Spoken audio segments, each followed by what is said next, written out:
સુરત જિલ્લાના ઓલપાડ તાલુકામાં 15 ઝીંગા તળાવોને જમીનદોસ્ત કરાવી દેવામાં આવ્યા અને આ સાથે જ 3 લાખ ચોરસ મીટર જેટલી જમીનને ખાલી કરવામાં આવી છે। ત્યારે ઓલપાડ તાલુકાના કાંઠા વિસ્તારની પાછળ ઘણા વર્ષોથી આ પ્રકારે સરકારી જમીન પર ગેરકાયદે ઝીંગાના તળાવો ઊભા કરી દેવાયા। બરબોધર ગામ પાસે તો ખાડીને અડીને આવેલા 15 ઝીંગા તળાવોને તોડી પડાયા છે। ગેરકાયદે ઊભા કરાયેલા તળાવોના કારણે જ ચોમાસામાં કીમ નદી અને ખાડીના પાણી દરિયામાં નહોતા જઈ શકતા। આથી આ ખાડી ઓવરફ્લો થતા ગામમાં પાણી ભરાઈ જતા હતા।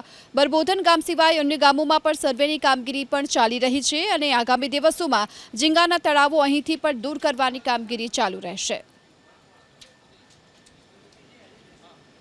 બરબોધન ગામે આવેલ તેના ખાડીની આસપાસના ઝીંગા તળાવોના દબાણો છે।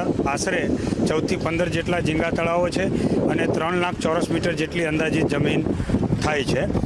આના અઠવાડિયા 10 દિવસની આ કાર્યવાહી છે, એમાં આ ગઈકાલથી અમે શરૂ કરેલ છે અને આ ડિમોલિશનની કાર્યવાહી એક જ સપ્તાહ હજી ચાલશે અને 3 લાખ ચોરસ મીટર જમીન ખુલ્લી કરવામાં આવશે અને તેના ખાડીની આસપાસના આ તમામ દબાણો દૂર કરવામાં આવશે।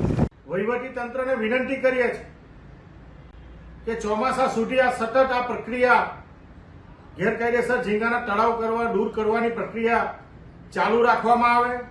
ફક્ત દેખાવા પૂરતા આ ગામોના તળાવ દૂર કરવાને બદલે સમગ્ર ઓલપાડ 84 વિસ્તારમાં લગભગ 15,000 વીઘા સરકારી જમીન વધુ ઉપર આ દબાણો છે એને દૂર કરવા જોઈએ।